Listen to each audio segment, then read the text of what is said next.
দেখেন হযরত মুহাম্মদ সাল্লাল্লাহু আলাইহি সাল্লাম যখন জাদুতে আক্রান্ত হয়েছিল তখন কিন্তু জিবরাইল আলাইহিস সালাম আয়েশা ওনাকে বলে নাই যে আপনি জাদুতে আক্রান্ত। ওনাকে স্বপ্নের মধ্যে দেখানো হয়েছে দুইজন ফেরেশতা কথা বলতেছে একজন আরেকজনের সাথে। এটা তো আমি জানতাম না। আমার কাছে ফেরেশতা আছে, এর মানে এই না যে আমি যা চাইবো করে ফেলতে পারবো। স্বপ্নে দেখতেছি আচ্ছা। 2-2.5 বছর ধরে সমস্যা। আর এখন তো আমি অনেক সিরিয়াস, আমার বাচ্চা আছে 2জন, আমার ওয়াইফ আছে, ফ্যামিলিতে কামাই করার মতো কেউ নাই। তারপর বলো যে তুমি এদিকে আসো চেয়ার থেকে। আসার পরে বললো কিছু কোরআন আয়াত টায়াত পইরা আমার হু দিল। তারপর ওই যে রোগটা এই জায়গার মধ্যে আটকে গেছে।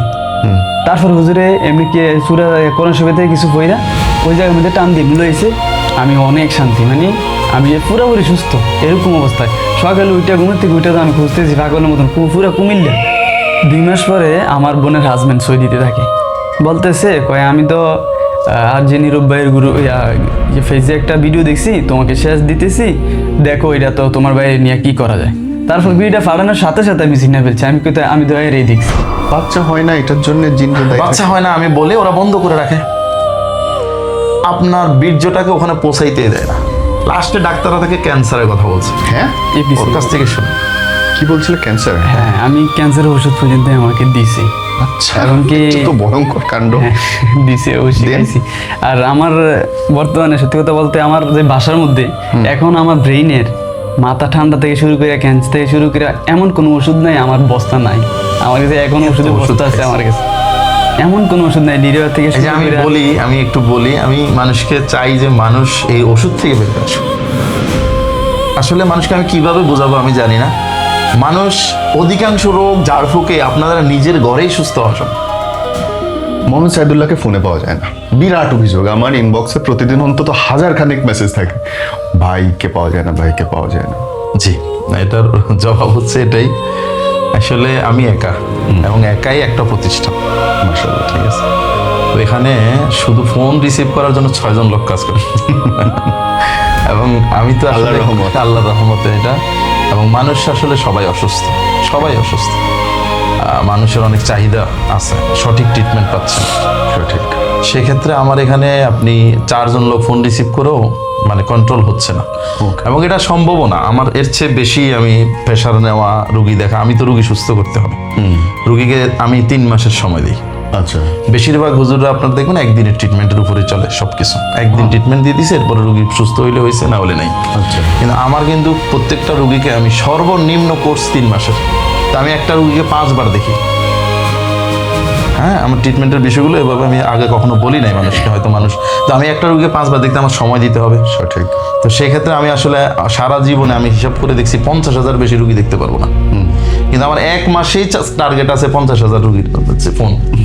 তা আমি কি এটা কন্ট্রোল করা সম্ভব? তো যার কপালে আছে সেই ট্রিটমেন্ট পাবে, যার কপালে আছে সে পাবে না। জি। এটাই। আর যার কপালে আছে সে সুস্থ হবে, যার কপালে নাই সে সুস্থ হবে না। জি, আমি যেন বলতে চাচ্ছি, আমি আসলে কিছু কথা না বললেই না, যেগুলো মানুষ আসলে অনেক আগ থেকে যে ধরনের কবিরাজি চলে আসতেছে আমাদের সমাজে, আমি কিন্তু এর থেকে আলাদা। প্রথম থেকে আমি বলতেছি যে আমি আসলে ওই ধরনের সিস্টেমে কবিরাজি করি না। যেমন আমার কাছে আসলে একদিনে সুস্থ হয়ে যাবে এ কথা আমি কখনো বলি না। আচ্ছা। এবং এটা আমি সবাইকে বলবো, এ ধরনের চিন্তা নিয়ে কেউ আমার কাছে আসবেন না। আচ্ছা। যে আমার কাছে আসলেই রুগী একদিনে ভালো হয়ে যায়। হ্যাঁ, যার কোফাল ভালো সে 1 সেকেন্ডও ভালো হইতে পারে, আল্লাহ যদি তাকে ভালো করে। কিন্তু আমি রুগীদের সর্বনিম্ন কোর্স করি বললাম না 3 মাসের। তো আপনাকে ধৈর্যের সাথে আমার কাছ থেকে ট্রিটমেন্ট নিতে হবে। আচ্ছা। আমার কাছে ফেরেশতা আছে, এর মানে এই না যে আমি যা চাইবো করে ফেলতে পারবো। ওকে। প্রত্যেকটা ক্ষমতার একটা লিমিট দিয়েছে আল্লাহ আমাকে। কি জন্য ক্ষমতাটা দিছে? তার একটা লিমিটেশন দিছে, একটা সিস্টেমের ভিতরে আমাকে কাজ করতে হয়। হযরত মুহাম্মদ সাল্লাল্লাহু আলাইহি সাল্লামের কাছেও ফেরেশতা আসতো, কিন্তু উনাকে যুদ্ধের ময়দানে দাঁত ভাঙতে হয়েছে, তায়েবে গিয়ে পাথরের মাইর খাইতে হয়েছে, রক্ত জড়াইতে হয়েছে। তো উনি তো ওই সময় বললেই হয়ে যেত, সব ধ্বংস হয়ে যেত, হইতো না? কিন্তু মনে এত কষ্ট করার দরকার করলেই কি? তো দুনিয়া ওনার পায়ের তলে হ্যাঁ, আসতো না। কিন্তু এগুলো এভাবে হয় না, আল্লাহর একটা সিস্টেম আছে, আমাদের প্রত্যেককে সেই সিস্টেমের ভিতর দিয়ে যেতে হবে। তো অনেকে মনে করে আমি যে বলি ফেরেশতা আসে আমার কাছে, ফেরেশতা আসলেই মনে হয় সব হয়ে যাবে। না, এবং আমি দুঃখিত এভাবে বলার জন্য, কিন্তু আপনার এই লাইনটা নিয়ে এত বেশি বিতর্ক হয়। আপনি যখনই বলেন যে আমার কাছে ফেরেশতা আসে, মানুষ অনেক রকম ব্যাখ্যা দাঁড় হ্যাঁ, করায়। এটা এটার একটা কথা আমি বলি, এটা সরাসরি কোরআনে আয়াত, আমি আগেও একবার বলছি, আবারও বলতেছি। সূরা হামিম সিজদা 30-31 নম্বর আয়াত। এটা নিয়ে যদি কেউ বিশ্লেষণ করে পড়ে, সেখানে পরিষ্কারভাবে বলা আছে যে যারা আল্লাহর বান্দা এবং এক আল্লাহর উপরেই ভরসা করে, তাদের জন্য ফেরেশতা নাজিল হয়।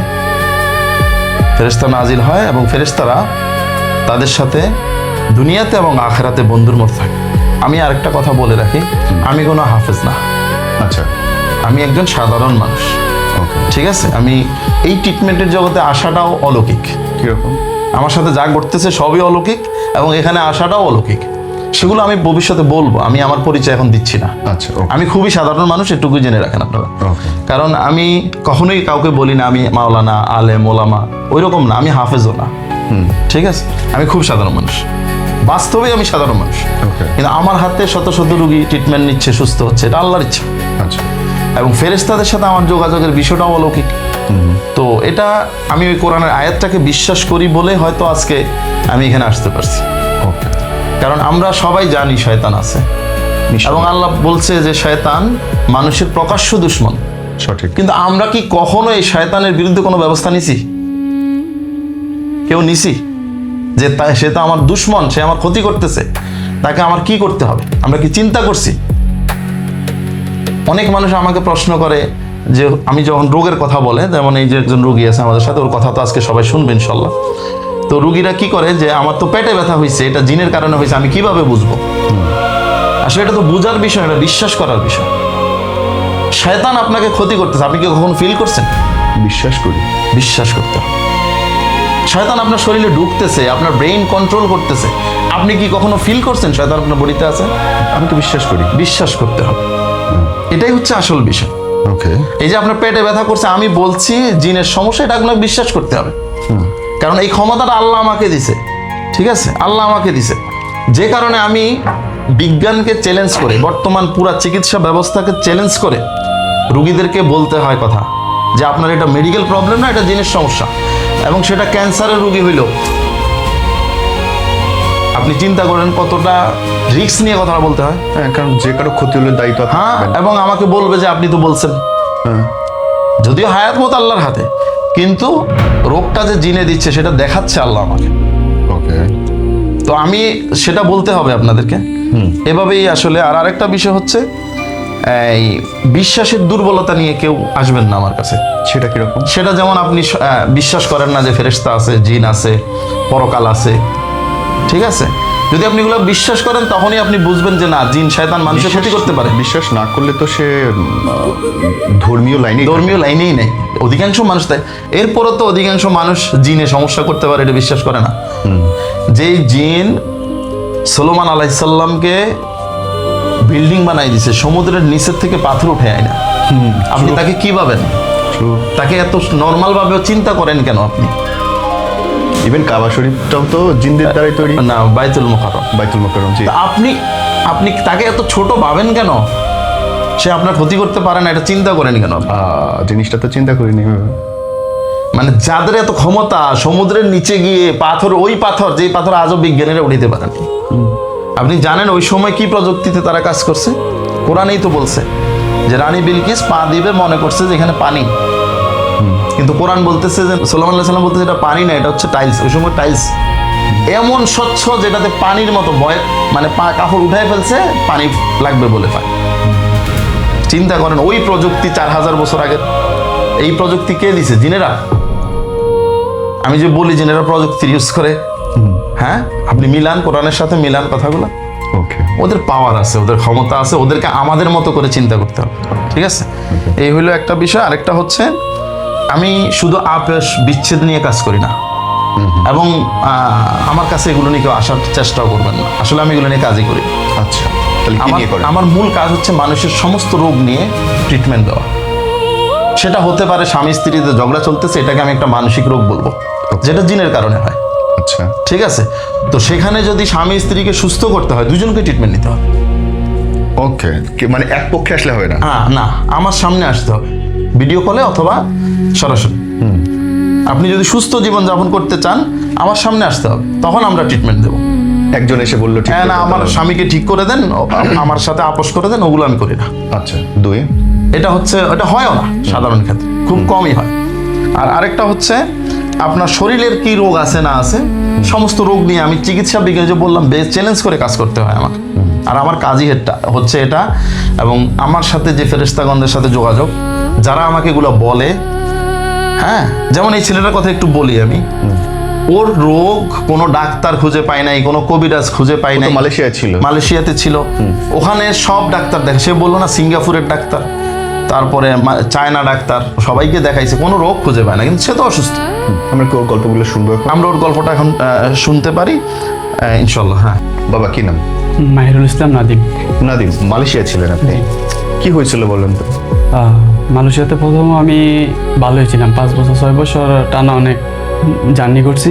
করার পরে আমি 1 বছরের ভিতরে মানে আমি ফুল ফ্যাটের ভিতরে ফাইপা থাকি, খানা যাইতে চায় না, খানা খাইলে গলার মধ্যে আটকে থাকে।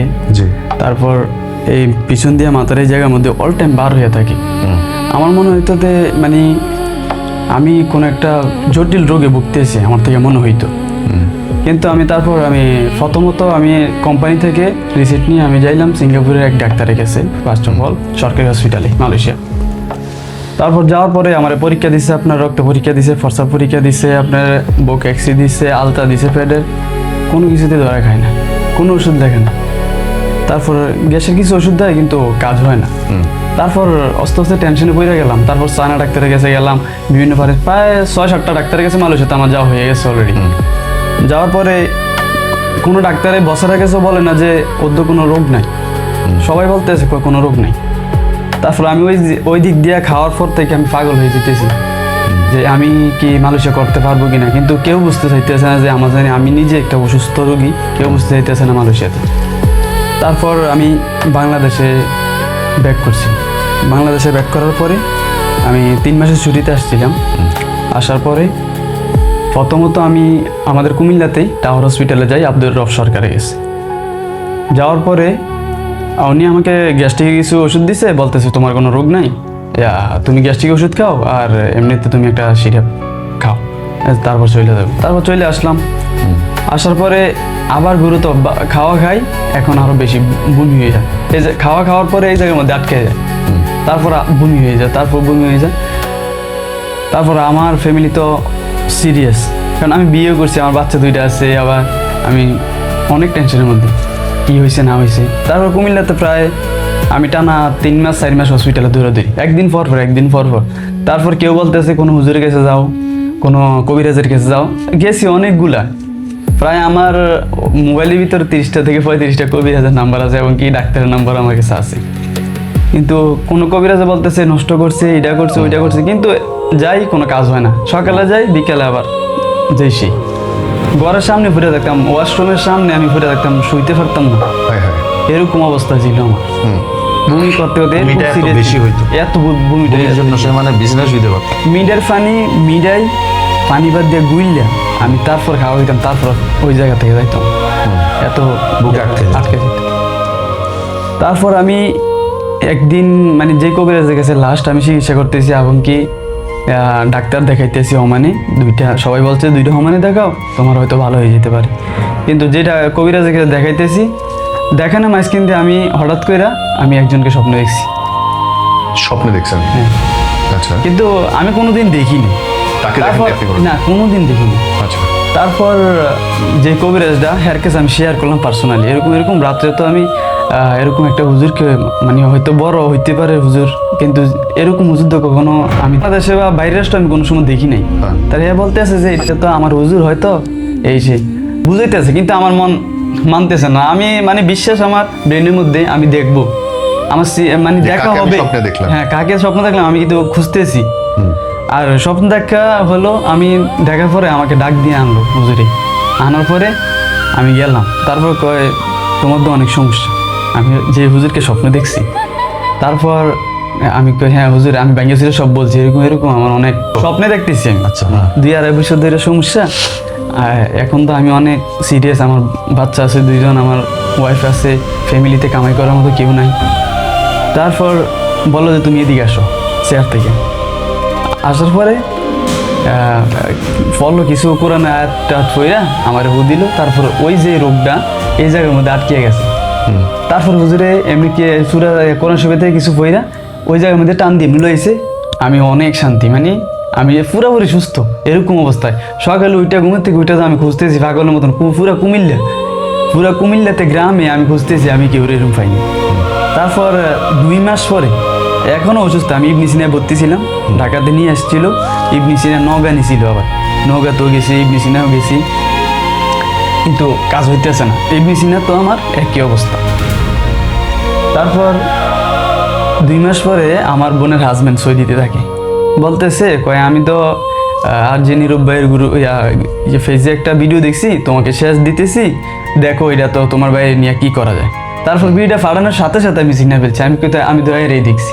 ও মানে আমার পেজের একটা ভিডিও আপনি বলতেছেন যে আমি ইনারে স্বপ্ন দেখছি? হ্যাঁ, ওনারে স্বপ্ন দেখছি।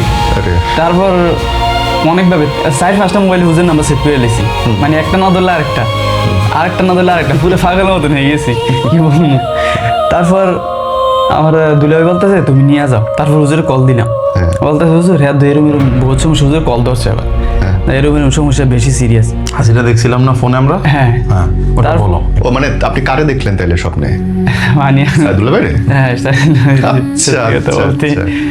মানে আমি এত ভিডিওটা দেখার পর আমি এত মানে সিরিয়াস হয়েছি, মানে আমি ঘরে থাকবো না, আমি যে হাইটে হইলো যাবো হুজুর বাড়ি কোথায়। পরে আপনার ভিডিওতে সব কিছু বিস্তারিত দেখার পরে তারপর চাইছিল হুজুর আপনি নোয়াখালী বাড়ি। তারপর সাথে সাথে আমার আম্মু, বাড়ি কুমিল্লা? আমার বাড়ি কুমিল্লাতে, কোটবাড়ি। তারপরে হুজুরে কল দিল, আমার আপু কল দিয়ে বলতেছে এরকম আমার ভাই তো অনেক সিরিয়াস। তারপর হুজুর বললো নিয়ে আসেন, সাথে সাথে বলছে নিয়ে আসেন। আচ্ছা, কিন্তু হুজুর কোনো টাকার প্রশ্ন করে নাই যে রুগীটা টাকা না হইলে বাঁচাতে পারবো না, কিন্তু হুজুর বলতেছে কি তাড়াতাড়ি নিয়ে আসেন বেশি সিরিয়াস হইলে। তারপর আমি সাথে সাথে 2টা জোরের টাইম, হুজুর কিন্তু সকাল 9টা থেকে জোর আগ পর্যন্ত দিন চিকিৎসাটা দেয় ওই জায়গায় সিরিয়াসলি, আর পরে মোবাইলে বিভিন্ন জায়গায়। তারপর ওই জায়গার যাওয়ার পর আমি 2টার পরে গেছি, যাইতে যাইতে হাসর আদান দিয়ে লাইছি। তারপর হুজুর আমার চিকিৎসা করছে, করার পর ওই জায়গার মধ্যে মানে আমার মাথার উপরে কি বাড়িতেছে না বাড়িতেছে, চিল্লাইতেছি কানতেছি, মানে আমার মাথা দিয়ে যখন কিছু বাড়িতেছে, আমার শুরু করছি তখন মানে মাথার উপর দিয়ে যখন কিছু বাড়িতেছে আপনি ফিল করতেছেন? আমি ফিল করতেছি। আচ্ছা, কিন্তু আমার কি আবার আমার ওয়াইফ এবং কি আমার বোন ধরে রাখছে, তারপর ভিডিও করছে, দেখো তোমার ভাই কি করতেছে। তারপর চিকিৎসা হয়ে আসছি আমি, সাথে হুজুর ওই জায়গায় আমার খাবার খাওয়াইছে, পানি খাওয়াইছে। আমি পানিও পর্যন্ত খাইতে পারতাম না, এই জায়গায় আটকে যেত। ওই জায়গার মধ্যে পানি খাওয়াইছে আমার চিকিৎসা দেওয়ার পরে। আমি কিন্তু এখন মোটামুটি 6-7 কেজি ওয়েট বাড়ছি। আমি কিন্তু একদম এরকম ছিলাম, আপনার হয়তো আগের একটা ভিডিওতে আমার অল্প একটু জায়গা দেখাইছিলেন, আমি মনে শুকানে বলছিলাম যে একটা ছেলে স্বপ্নে দেখছে আমার, এটা সেই ছেলে। ও আপনি ভিডিও দেখাইছি আমরা। কি হয়েছিল ভাইয়া? ওর আসলে সমস্যা তো জিনেরা করে, আমি সব সময় বলি। আর কি হয়েছে বলতে, জিনেরা ওর ওখানে বাঁধ দিছে গলার ভিতরে, এবং ওখানে বসেছিল অনেকগুলো দিন। এখান থেকে যেন কোনো খাদ্য নিচে না যায়, এবং এগুলো বাইরে বের করার জন্য ওরা ওই রকম সিস্টেম করছে, সাথে সাথে বমি হবে, খাইবে বমি হবে। এটা ডাক্তার কি বলবে, ডাক্তার কি খুঁজে পাবে, ডাক্তারের কি ক্ষমতা আছে এটা করার। তো ওকে আমরা যখন হাজিরা দেখছি, আমি তখন বলছি এটা জিনের সমস্যা। আমি হাজিরা দেখাটার ব্যাপারে একটু বলি। আমরা হাজিরা দেখি মানুষের রোগ নির্ণয় করার জন্য, যেভাবে গায়েব বলার জন্য না। ধরেন আপনার রোগ হয়েছে, আপনি আমাকে বলবেন যে হুজুর আমার পেটে ব্যথা করতেছে, তা আমি দেখবো এই রোগটা কেন হচ্ছে, এটা কি মেডিকেল প্রবলেম না জিনের সমস্যা। আমি 2টা জিনিসই দেখবো, প্রবলেম থাকেই 2টা, হয় মেডিকেল নাইলে জিনের সমস্যা। তা আমি বলে দেবো যে জিনের সমস্যা, এটা জিনের সমস্যা হলে আমাদের ট্রিটমেন্ট, মেডিকেল প্রবলেম হলে মেডিকেল ট্রিটমেন্ট, এইটুকুই বলবো আমরা। এর চেয়ে বেশি কোনো কথা আমাদের কাছে নেই যে আপনার এই হয়েছে সেই হয়েছে, কোথা থেকে আসছে কি হয়েছে। আর একটা অযথা প্রশ্ন মানুষ করে, কথাটা না বললেই না, যে জিন কোথা থেকে আসছে, আমাকে কোথা থেকে ধরছে।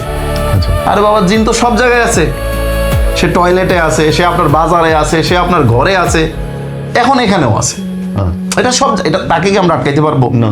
তাকে আল্লাহ ক্ষমতা দিছে, সে সব জায়গায় যাইতে পারে, কিন্তু আমরা আমাদের বডিকে কন্ট্রোল করে তাকে আটকাইতে পারি, এটা সুযোগ আছে। তো বাকি কথা তার কাছ থেকে শুনি আমরা। এর প্রবলেমটা হচ্ছে মূলত জিনেরাই করছে, কিন্তু সে বাংলাদেশের ডাক্তার সব শেষ করছে। লাস্টে ডাক্তাররা তাকে ক্যান্সারের কথা বলছে। হ্যাঁ, ওর কাছ থেকে শুনে কি বলছিল? ক্যান্সার? হ্যাঁ, আমি ক্যান্সারের ওষুধ পর্যন্ত আমাকে দিছে। কারণ কি তো ভয়ঙ্কর কাণ্ড। দিছে, ওষুধ দিয়েছি। আর আমার বর্তমানে সত্যি কথা বলতে আমার যে বাসার মধ্যে এখন আমার ব্রেইনের মাথা ঠান্ডা থেকে শুরু করে ক্যান্সার থেকে শুরু করে এমন কোনো ওষুধ নাই আমার বস্তা নাই আমার কাছে। এখন ওষুধের বস্তা আছে আমার কাছে, এমন কোনো ওষুধ নাই। লিডার থেকে এই যে শুরু আমি করে বলি, আমি একটু বলি, আমি মানুষকে চাই যে মানুষ এই ওষুধ থেকে বের হয়ে আসুক। আসলে মানুষকে আমি কিভাবে বোঝাবো আমি জানি না। মানুষ অধিকাংশ রোগ ঝাড়ফুঁকে আপনারা নিজের ঘরেই সুস্থ হওয়া সম্ভব। Is it? Is it? মানুষ আসলে ভুল পথে হাঁটতেছে টোটালি। আমি এগুলোকে কেন আনি, এদেরকে কেন আনি এখানে? ওর বাড়ি কুমিল্লাতে, আমি ওকে গাড়ি দিয়ে এখানে নিয়ে আসছি যাতে মানুষ বুঝে বিষয়গুলো। কিন্তু মানুষ এটাকে, মেডিকেলটাকে এমনভাবে নিছে, ওদের মেশিন আছে, চেক আপ করতেছে, বলতেছে এটা সমস্যা হচ্ছে। হ্যাঁ, কিন্তু যেটা মেশিনে ধরা পড়বে না সেটা কি করবে? মেশিনে ধরা পড়ার পরেও ভুল আসতেছে। এটা তো এই যে ওর ক্যান্সার বলছে, আপনি বলেন তো কোন দিক থেকে ওর ক্যান্সারটা ছিল? ওর যখন ক্যান্সারের ট্রিটমেন্টটা শুরু করতো ওর ক্ষতি হয়ে যেত। অবশ্যই করছেও, কিসের ক্যান্সার ছিল? এটা বলছিল যে পাকস্থলীতে? পাকস্থলী মানে ফুলে গেছে, কথা বোঝেন না? কোনো একটা সমস্যা বলছিল। কিন্তু ওই সমস্যাটা হচ্ছে পরবর্তীতে আমি একটা ডাক্তারকে আমার পরিচিত দেখাই। জি। প্রায় আমার রিপোর্ট আছে 50টার উপরে, একটা দুইটা না, 50টার উপরে রিপোর্ট আছে। যদি আমার কোনো রোগে না থাকে তাহলে আমি এত ওষুধ কেন দিছে? কেন দিছি? কিন্তু দুদিন পরে পরে আমি খাইতে পারতেছি না। আমার এই ওষুধ গেলে আমার সমস্যা হইতেছে দুদিন পরে ওষুধ পরে। পর্যন্ত নামে না ভিতরে, সুস্থ হবে কিভাবে? তারপর দুদিন বাদে বাদে ওষুধ পাল্টাই, হৃদরোগ থেকে শুরু করে এমন কোনো ডাক্তার নাই, মেডিসিন আপনার ক্যান্সার থেকে কোনো ডাক্তার বাদ নাই যে আমি রাখি নাই পুরো বাংলাদেশে। লাস্ট পর্যন্ত আমি ইন্ডিয়া যাওয়ার সিদ্ধান্ত নিয়েছিলাম। তারপর হুজুরের ভিডিও আসলো, ওই জায়গায় লাস্ট চেষ্টা করলাম, দেখি। মানে আমার কাছে যদি না হইতো তারা ইন্ডিয়া যাইতো চিকিৎসা, ক্যান্সারের ট্রিটমেন্ট করার জন্য। তারপরে কি হলো ভাইয়ের সাথে দেখার পর? দেখানোর পরে আমার তো প্রথমত ঝাড়ফুঁক করে আপনার চিকিৎসা করার পরে আমার মাথা দিয়ে কি উঠতেছে, বাড়িতেছে, আমি বুঝতে পারতেছি আমার শরীর পাতল হইতেছে, আমি বুঝতে পারতেছি। হ্যাঁ, আমি চোখের যে সামনে দেখাটা পর্যন্ত আমার গোল দেখতাম না, ঘুমের থেকে ওইটা গোল দেখতাম। সামনে কি আপনার পুরোটা সুন্দর পৃথিবী, মানে আমার কাছে কিরকম অন্ধকার লাগতো, এরকম অবস্থা হয়ে গেছিল আমার শরীর। বাপরে। তারপরে আপনার শরীরের অবস্থা কি এখন? এখন আলহামদুলিল্লাহ আমি ধৈর্য ধরে আমি 3 মাস চিকিৎসা নিছি। এখন চিকিৎসা নিছি আজ থেকে 6 মাস আগে। জি। এখন আমি 6 মাস পরে এখন কিন্তু আমি আলহামদুলিল্লাহ আমি এখন বাইরে যাওয়ার জন্য প্রস্তুত। খাওয়া দাওয়া করতে পারেন? হ্যাঁ, খাওয়া দাওয়া করতে পারি। আবার বিদেশে যাওয়ার জন্য হ্যাঁ, আমি প্রস্তুত। এখন একটা কথা, ওই যে কি বলে খুঁড়া ঘোড়া দাঁড় করে দিলেন ভাই তাইলে। আলহামদুলিল্লাহ। আসলে একটা কথা কি, ধৈর্য থাকতে হবে। আমি আবারও বলতেছি, অধৈর্য নিয়ে আমার কাছে কেউ আসবেন না। একদিন আমার কাছে রুগী সুস্থ হবে এই আশা নিয়ে আসবেন না। আমি চাই না আপনারা এটা নিয়ে আসেন। আমার কষ্ট লাগে যে মানুষ আসছে আমি তাকে কিছু করতে পারলাম না, আসলেই কষ্ট লাগে। আপনি আমাকে 10,000 টাকা দিবেন, কিন্তু আমি আপনাকে যদি সুস্থ করতে না পারি, কিছু যদি দিতে না পারি, এবং এটা আপনার দোষে হচ্ছে না, কারণ আপনি ধৈর্য নাই, সবর নাই। এগুলোতে রোগকে ধৈর্যের সাথেই মোকাবেলা করতে হয়। ভাই অনেক অনেক রোগের কথা আপনি বলেন যে অনেক ধরনের চিকিৎসা আপনি করেন, যেগুলো শুধুমাত্র বৈবাহিক সম্পর্কের বাইরে। এই যে এখনকার যেই অর্থোপেডিক টাইপের সমস্যা যেগুলো হয়, আপনার কি মনে হয় এগুলো জিনের জন্য হয়? হাঁটুতে, পায়ে, হাতে ব্যথা? এর অধিকাংশ, এই যে আমার এখানে ভিডিও আছে, আমি আপনাকে দেখাবো। ছেলেটা এই কোমরের এই জায়গায় ফেন হইতো এবং সে এভাবে বসতে পারতো না। এই যে আমরা এমনি এমনি বসি না আসন গেড়ে, টোটালি না, বসা তো কান্না করে দিত, এরকম ফেন। পাশাপাশি হাঁটতে পারতো না, হাঁটতে গেলে তার কতক্ষণ পরে এগুলো অনেক ব্যথা হয়ে যেত। 1 বছর থেকে সে চিকিৎসা নিয়েছে, মেডিকেল ট্রিটমেন্ট করাইছে, এক্সরে করাইছে, ইসিজি করাইছে। ডাক্তাররা বলছে এখানে নাকি রগের উপরে উঠে গেছে। আর আলহামদুলিল্লাহ আমি ট্রিটমেন্ট দিছি, 5 মিনিট পরে সে বসছে। ওই দিনই, ওই সাথে সাথে, মানে ভিডিও আছে, সাথে সাথে আমি ভিডিও করছি। আপনি বললে আমি এটা অ্যাড করে দেব। অবশ্যই ইনশাআল্লাহ অ্যাড করবো, আমরা এটাকে অ্যাড করে দেবো। মানুষ মিরাকেল অবশ্যই এরকমই। হ্যাঁ, এই রোগগুলো তো আসলে জিনেরা যেগুলো দেয়, এগুলো যদি সঠিক ট্রিটমেন্ট সময় মতো হয়, আবারও বলতেছি, আপনি 30 বছরের পুরানো রোগ নিয়ে আসবেন আর মনে করবেন যে সাথে সাথে ভালো হবে না। সময় থাকতে আসতে হবে। এই ছেলেটা যদি আর 1 বছর যাইতো, একে বাঁচানো সম্ভব হতো না। কারণ ভাই আপনার ক্ষতিটা তো ভিতরে হচ্ছে, ধীরে ধীরে সে ভিতরে অনেক নষ্ট করে ফেলতেছে। আমি কি ওই নষ্টগুলা মুহূর্তে ঠিক করতে পারবো? সম্ভব না। যত বেশি ক্ষত হবে তত সময় বেশি লাগবে, কারণ ভিতরে অনেক ক্ষতি করে এরা। এই যে ছেলেটার এখানে এগুলা করছে, ওরা জাস্ট এই বান টান দিয়ে রাখছিল, আমরা কেটে দিছি, সাথে সাথে সে বসছে। এটা কিন্তু আমি বাস্তবের বান্দি বলি ওদের। এটা আমি যারা, আবারও বলি, যারা বিল্ডিং বানায় দিতে পারে তারা আপনার রগ একটা একটার সাথে বাঁধতে পারবে না? পারবে। এটা স্বাভাবিক বিষয়, কিন্তু আমরা এটাকে অস্বাভাবিক মনে করি। আমরা সত্য থেকে দূরে আছি। সত্যটা হচ্ছে জিন আছে, তারা মানুষের ক্ষতি করতেছে, শয়তান আছে সার্বক্ষণ মানুষের ক্ষতি করতেছে। এবং আপনি বলছিলেন যে সন্তান পেটের মধ্যে আসতেছে, এবং হ্যাঁ এরকম অহরহ, আলহামদুলিল্লাহ এটার রেজাল্ট আমি অনেক পাইছি। গত লাস্ট 3 মাস আগেও আমার 2 জনে ফোন করে বলছে আমাদের প্রেগনেন্ট হয়েছে, বাচ্চা গর্ভে আসছে। ঠিক আছে, বাচ্চা হয় না, এটার জন্য জিনকে দায়ী বাচ্চা হয় না আমি বলে ওরা বন্ধ করে রাখে, আপনার বীর্যটাকে ওখানে পৌঁছাইতে দেয় না, 1 নম্বর। 2 নম্বর, ওরা কি করে, জরায়ুতে আপনার মানুষের এই যে ডিম্বাণু শুক্রাণু এগুলোর ঘাটতি দেখায়। ডাক্তারের কাছে গেলে ওটা ঘাটতি পাবেন আপনি, কিন্তু ওটা ওরা করতে পারে। ঠিক আছে, আপনার হরমোনের প্রবলেম তৈরি করে, ওরা করতে পারে। আমার কাছে একজন মহিলা গেছিল, উনি ঢাকা থেকে গত 2 বছর আগে ট্রিটমেন্ট নিয়েছে। আলহামদুলিল্লাহ এখন একটা বাচ্চা আছে। 5 বছর ওনার বিবাহের জীবনে বাচ্চা হয় নাই। উনি অনেক চেষ্টা করছে, এবং ডাক্তারদের সর্বাধুনিক যে চেষ্টা, ওই যে কিভাবে করে দেয় ওটা আমি তো বলতে পারতেছি না, বাচ্চা দেয় যেভাবে হোক নেওয়ার চেষ্টা করছিল, ওটাও হয় নাই। ঠিক আছে, তারপরে ওনার ওই মহিলার ননদ কিন্তু একটা ডাক্তার, গাইনি ডাক্তার, ও ডাক্তার সহ আমার কাছে গেছিল। পরে আলহামদুলিল্লাহ ট্রিটমেন্ট দেওয়ার পর 3 মাসের মাথায় উনি প্রেগনেন্ট হয়েছে। কি হয়েছিল? ওই সমস্যা একটাই, জিনেরা বন্ধ করে রাখছে। তাহলে এই যে হাজার হাজার মানুষ আজকে শতকরা আমি তো বলি 99টাই প্রবলেম জিনেরা করে, কিন্তু মানুষ বুঝতেছে না। আর হুজুররা পড়ে আছে কি নিয়ে, ওই যে আপস, বিচ্ছেদ, কুফুরি, বান্টনা। আর এই কুফুরি বান্টনার কথা গতবার আমি বলছি, আবারও বলতেছি সতর্ক করার জন্য, আপনারা অন্য মানুষকে দোষ দিয়ে খামোখা নিজের মানে গুণাটা বাড়ি করবেন না। এর অধিকাংশই ভুল। কিরকম? যখন এই তো হুজুরের কাছে যখন গেছে, কেউ বলছে যে তোমার কুফুরি করছে, মানুষ বান মারছে, কিন্তু বাস্তবতা হচ্ছে ওকে কোনো মানুষই বান মারে নাই, জিনেরা ক্ষতি করতেছে। মানে কেউ ওর ক্ষতি করে নাই, জিনেরা সরাসরি ক্ষতি করছে। এবং বান যা মারে ওটাও জিনেরা মারে, কুফুরি যা করে ওটাও জিনেরা করে। কিন্তু মানুষ যখন হুজুরের কাছে যায়, তখন হুজুর বলবে আপনাকে তাবিজ করছে, বান মারছে, আপনাকে এটা করছে সেটা, কিন্তু হুজুর কখনো জিনের কথা বলবে না। জিনের কথা খুব রেয়ার আসে, খুব রেয়ার আসে। কথা বলছেন, জিনের কথা কখন আসে? যখন দেখো কারো বডিতে জিন হাজির হয়ে গেছে। আচ্ছা, হ্যাঁ, যার কারো বডিতে জিন মানে প্রকাশ হচ্ছে, তখন বলে যে এটাকে চালান করছে। আচ্ছা, কিন্তু যখন এরকম রোগ নিয়ে কেউ যাবে, তখন বলবে আপনাকে বান মারছে, আপনাকে কুফুরি করছে, আপনার আত্মীয় স্বজন করছে, কইরা আত্মীয় স্বজনের মধ্যে সম্পর্ক ঝামেলা ধ্বংস করে দিচ্ছে। তো আর কি যেটা বলতে চাচ্ছেন? আর আরেকটা ঘটনা, আর ভিডিওগুলো আমরা একটু ওখানে দিয়ে দেবো। ওই যে বাচ্চা না হওয়া একটা মহিলার বাচ্চা হয়েছে 11 বছর, জি, হয়তো না, 2টা বাচ্চা পেটেই নষ্ট হয়েছে। ওই বাচ্চা নষ্ট হওয়ার পরে যখন 3rd বাচ্চা যখন গর্ভে আসছে, তখন আমার কাছ থেকে ট্রিটমেন্ট নিচ্ছে। মানে প্রতি বাচ্চাটাই 4-5 মাসের ভিতরে নষ্ট হয়ে যেত। তো আমার কাছ থেকে ট্রিটমেন্ট, আলহামদুলিল্লাহ বাচ্চাটা এখন জীবিত আছে, ওকে নিয়ে এখানে ভিডিও করা আছে। তো আলহামদুলিল্লাহ, আসলে সুস্থ করার মালিক আল্লাহ। অবশ্যই আমি কিন্তু কুচিলা হিসাবে চেষ্টা করি। এটা নিয়ে এটা চিন্তা করবেন না যে আমার কাছে অনেক ক্ষমতা আছে, ক্ষমতা থাকার কারণে আমি যা বলবো তাই হয়ে যাবে, আসবেন সাথে সাথে সুস্থ হয়ে বাড়িতে ফিরবেন না। আপনাকেও শ্রম দিতে হবে, আপনাকেও পরিশ্রম করতে হবে, ধৈর্যের সাথে আমার আমলগুলো করতে হবে। আর বিশেষ করে যাদের রুগী আমার সামনে আসতে চায় না, বসতে চায় না সরাসরি অথবা ভিডিও কলে, তারা আমার কাছ থেকে ট্রিটমেন্ট নেওয়ার চেষ্টা করবেন না, রেজাল্ট আসবে না। আপনারা অনেক সময় আবদার করেন, না আমার ছেলে তো কথা শুনতেছে না, বসবে না, দূর থেকে একটু করে দেন। সেটা কেমনে হয়? আসলে করলেও ভালো রেজাল্ট আসবে না। আমার কাছে ফেরেশতা আছে, ওনাদেরকে আমি পাঠাবো, কিন্তু যেই রুগী সে নিজেই তো ভালো হওয়ার চেষ্টা করতেছে না, সে ভালো হবে কিভাবে? সে কিভাবে ভালো হবে? যে আপনি নিজে ভালো হওয়ার চেষ্টা করলেই আপনি ভালো হবেন। আর যারা পাগল হয়ে গেছে তাদের সাবজেক্ট আলাদা।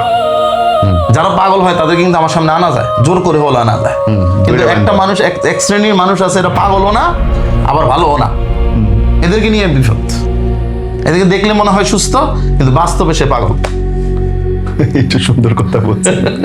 এরকম অনেক মানুষ আছে আমাদের সমাজে। আর 2 একটা ঘটনা বলেন রিসেন্ট। আচ্ছা, আর রিসেন্টলি ঘটনার মধ্যে আমি আসলে মানুষকে বারবার এখানে আসার উদ্দেশ্য একটাই, মানুষ যে রোগগুলো মানুষের হয় এটা জিনেরা করে, এটা যেন মানুষ বুঝে। আর আমাকে বিশ্বাস করার ক্ষেত্রে আপনাদেরকে গায়েবী বিশ্বাস যদি আপনারা রাখেন তাহলে আমাকে বিশ্বাস করতে পারেন। এখন আমি এই ছেলেটাকে বলছি যে তোমার জিনের সমস্যা, সে বিশ্বাস করছে, ট্রিটমেন্ট নিছে বলে সে সুস্থ হয়েছে। এখন আপনি যদি আমি বলি যে আপনার জিনের সমস্যা, যখন আমাকে যদি উল্টাপাল্টা প্রশ্ন করেন যে কোথা থেকে জিন আসছে আমি তো দেখি না, তাহলে তো হবে না, আমার কথা বিশ্বাস করতে হবে। আন্ডারস্ট্যান্ড। ঠিক না? আমি আমাদের সাংবাদিক সাহেব, আজকে উনি আসার কথা ছিল, যে কোনো কারণে আসতে পারে নাই।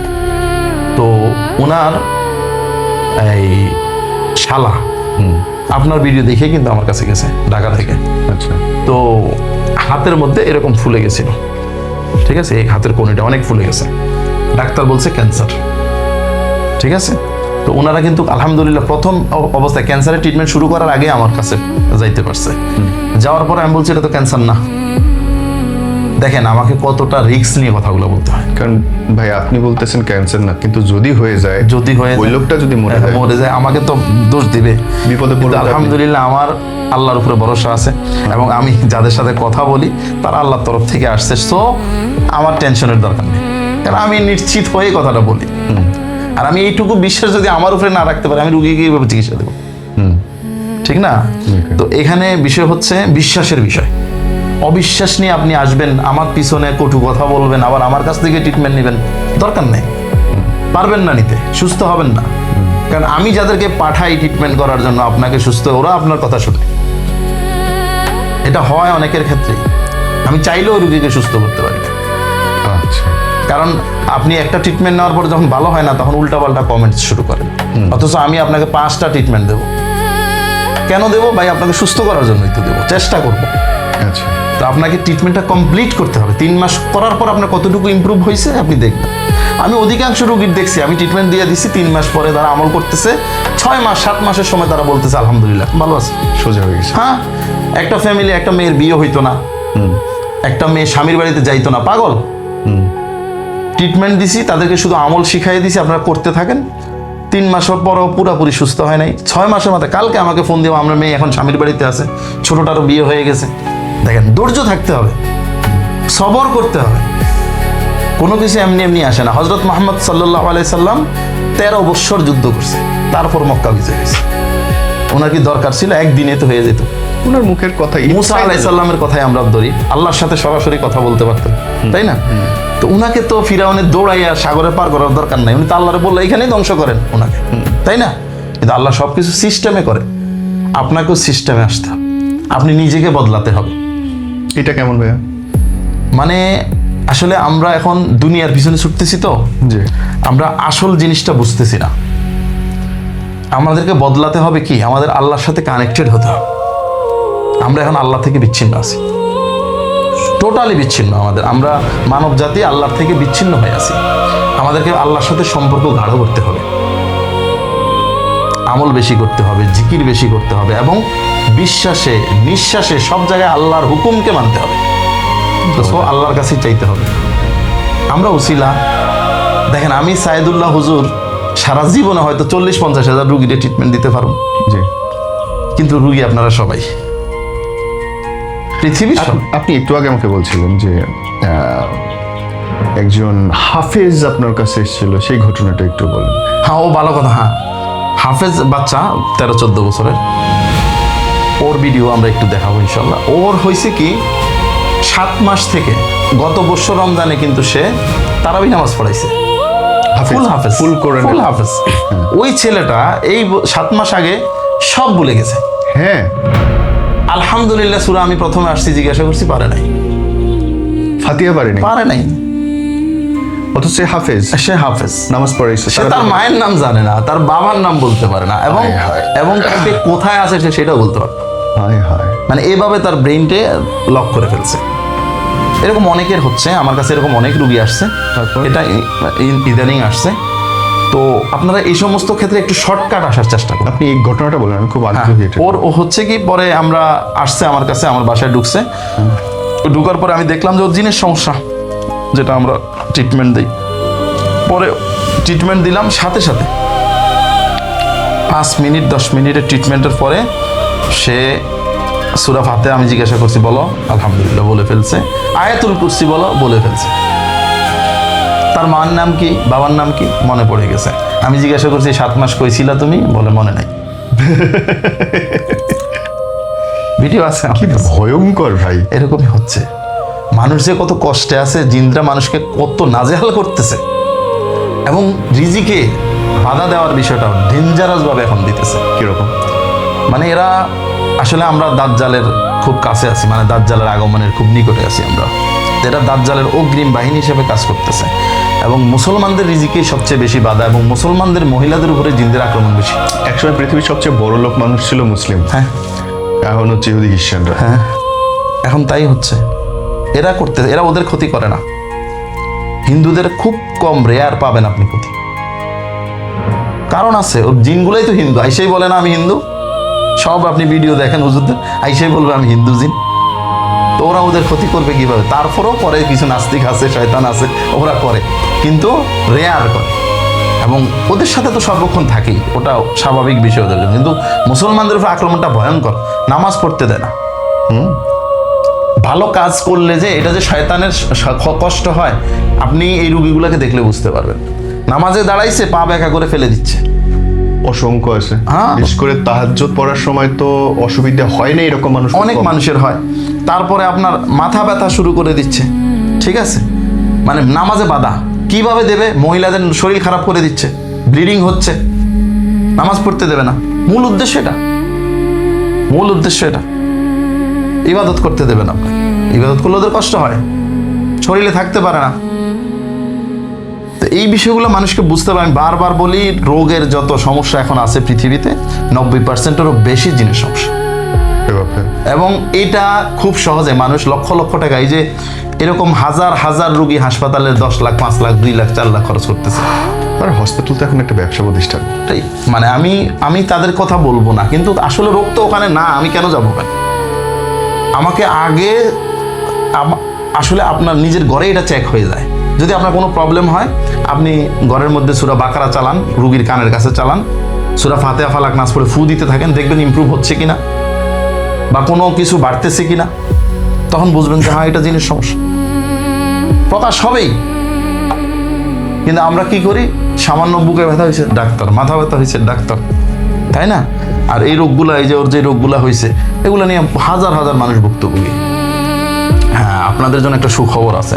সেটা হচ্ছে, আমি আসলে দেখছি যে আমি সরাসরি যে রুগীদেরকে ট্রিটমেন্ট দিই, তাদের সুস্থতার হার অনেক বেশি।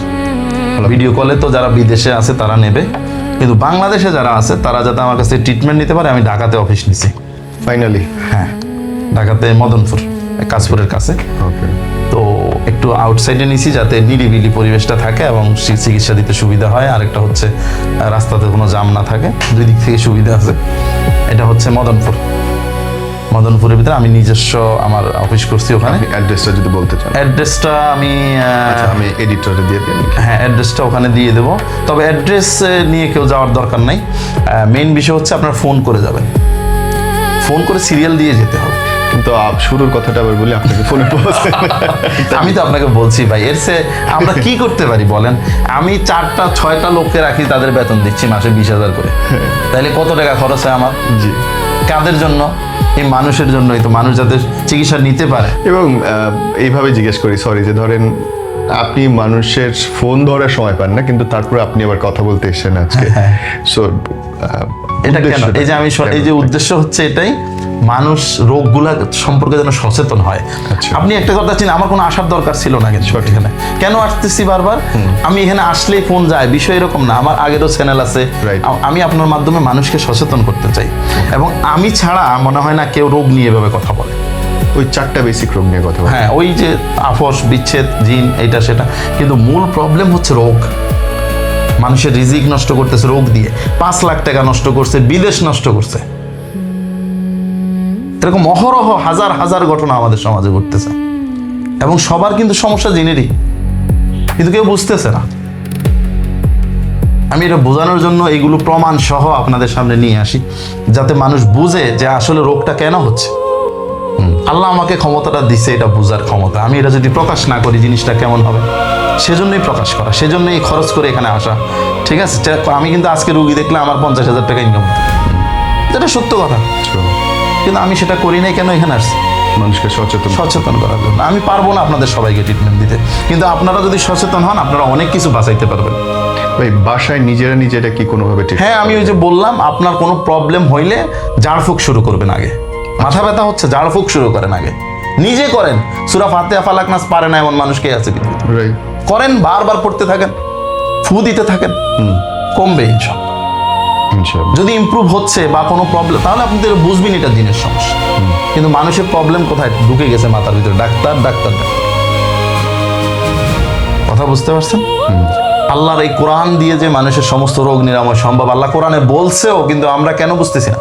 হ্যাঁ, উনি তো ঘোষণা করছেন, অনুনাজ্জিলু মিনাল কুরআনি মা হুয়া শিফা ওয়া রাহমাতুল লিল মুমিনিন। কোরআন শিফা, রহমত। আমরা কেন বুঝতেছি না? এগুলো মূল বিষয় হচ্ছে আমাদের বিশ্বাসের দুর্বলতা। আমাদেরকে শয়তানকে বিশ্বাস করতে হবে, জিনকে বিশ্বাস করতে হবে যে তারা আছে। বারবার বলি, তারা বিল্ডিং বানাই দিতে পারে, তারা মানুষের ক্ষতি কেন করতে পারবে না? এবং তাদের শক্তিটাকে আমাদের হুজুররা ছোটভাবে দেখে। হাওয়া, এটা হাওয়া, এটা হাওয়ার তৈরি। কথা কেমন ছোট হয়ে যায় না বিষয়টা? আসলে কি তাই? তাহলে আপনি জানেন আমি জিনদের সাথে ফাইট করতে গিয়ে, মারামারি করতে গিয়ে আমার লোকদের উপরে কত বেশি অ্যাটাক হয়? কেমন? তাহলে একটা ঘটনা বলি। জি। এই গত 1 সপ্তাহ আগের কথা, আমার ফোন রিসিভ করে যারা, ওই ছেলেকে বাইরে গেছে, ওখানে ফেলে দিছে, অজ্ঞান হয়ে গেছে সাথে সাথে। হ্যাঁ, নিয়ে আসলো। অন্য কেউ হলে ডাক্তারের কাছেই নিত, বলতো স্ট্রোক করছে, তার নিঃশ্বাস বন্ধ। আমার কাছে আনছে, 5 মিনিট পরে আবার সে সুস্থ। ঠিক আছে, এর পরের দিন আমার আরেকটা মহিলা রিসিভ করে ফোন, 2টা মহিলা ফোন রিসিভ করে, ওদেরকে আমি আলাদাভাবে জায়গা করে দিছি। ওরা ফোন যখন রিসিভ করে, ওরে স্বপ্নে দেখাইতেছে একটারে ফালাইছি, তোরও ফালাম। আপনার নিজের লোকরেও দিতেছে। আরে বাবা, এটা তো যুদ্ধ। যুদ্ধের ময়দানে আমি আঘাতপ্রাপ্ত হব না? আমি আপনাদের জন্য যুদ্ধ করতেছি, মারতেছি জিনদেরকে। আপনি ওই যে বললাম না, কি পাবেন জিনদেরকে আপনারা? সমুদ্রের নিচে এদের বসবাস, আসমানে এদের বসবাস। আল্লাহর কথা শোনার জন্য ওরা আসমানের 7 আসমানে চলে যেতে পারে। ওদেরকে কি পাবেন আপনি? মানুষ জিনটাকে ছোটভাবে চিন্তা করে। এটা তো কোরআনের কথা বলতেছে, আমি কোনো কথাই কোরআনের বাইরে বলি না। তো তারা তো ইবলিসেরই বংশধর। হ্যাঁ, জিন ইবলিশ একই জিনিস। আপনি জিন জাতি আল্লাহর কথা শোনার জন্য 7 আসমানে ফেরেশতাদের কথা শুনতে চলে যায়, এটা কোরআনের আয়াত আছে। আচ্ছা, আর আমার হাজিরা দেখার বিষয়ে একটু কথা বলি। জি। অনেকেই বলে যে হাজিরা দেখার বিষয়ে ফেরেশতা কিভাবে আসে, এটা সম্ভব না, অসম্ভব। দেখেন, হযরত মুহাম্মদ সাল্লাল্লাহু আলাইহি সাল্লাম যখন জাদুতে আক্রান্ত হয়েছিল, তখন কিন্তু জিবরাইল আলাইহিস সালাম আয়েশা ওনাকে বলে নাই যে আপনি জাদুতে আক্রান্ত। ওনাকে স্বপ্নের মধ্যে দেখানো হয়েছে 2 জন ফেরেশতা কথা বলতেছে একজন আরেকজনের সাথে, যে এই লোককে তো এভাবে এভাবে কুফরি করা হয়েছে। আসছে ফেরেশতাদের প্রসঙ্গ আসছে এখানে, কুফরির করছে। কিন্তু আল্লাহ তো পারতো জিবরাইলকে পাঠায় যে বলো আমার বন্ধুকে যে তোমার কুফরি করছে। এটা তো আমি জানতাম না। এটা হাদিস, সত্য হাদিস। ওই কুফরির সম্পর্কে কোরআন সূরা নাস ফালাক সম্পর্কে যারা পড়া গবেষণা করছে তারা এটা জানে সবাই। মানে জিবরাইল আলাইহিস সালাম বলে নাই? না, জিবরাইল আলাইহিস সালাম বলে না, ওনাকে স্বপ্নে দেখানো হচ্ছে। একজন আরেকজনকে বলতেছে যে এই লোকটাকে তো এভাবে এভাবে কুফরি করছে, এভাবে তাবিজ করছে। তো আমার কাছে ঠিক সেই সিস্টেমেই আসা। কথা বুঝতে পারছেন? একই জিনিস। আমি এগুলো প্রকাশ করি না সব কথা, ঠিক আছে? আমি কিন্তু সাধারণ মানুষ ভাই, অতি সাধারণ মানুষ। আমার পরিচয় আমি একসময় দেবো সবাই, কিন্তু আমাকে আল্লাহ ক্ষমতা দান করছে, আমার কোনো ক্ষমতা নেই।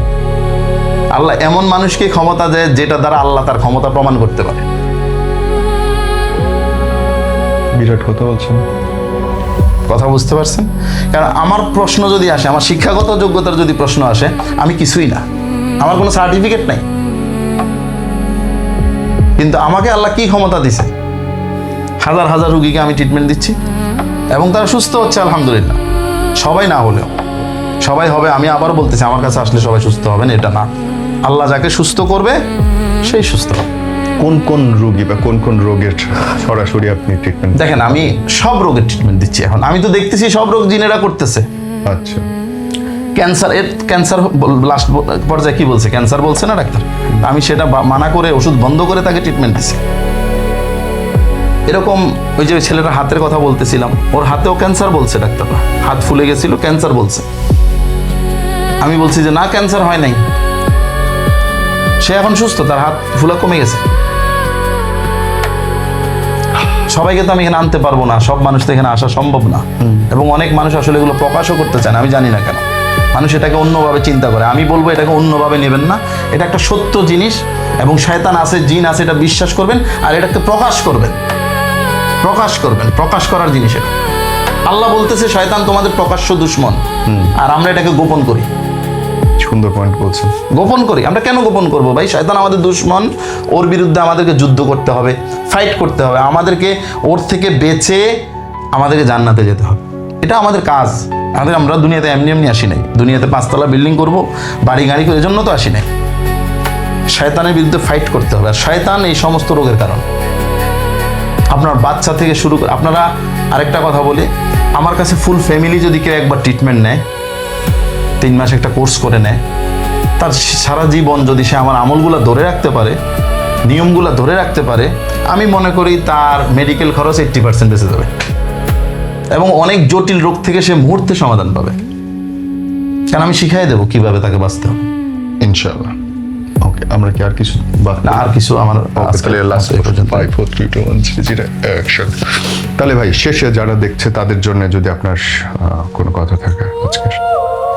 কথা আসলে ঘুরে ফিরে একটাই আসে, আমি কাউকে আশাহত করতে চাই না, কিন্তু আল্লাহ যদি কাউকে সুস্থ না করে আমি তাকে সুস্থ করতে পারবো।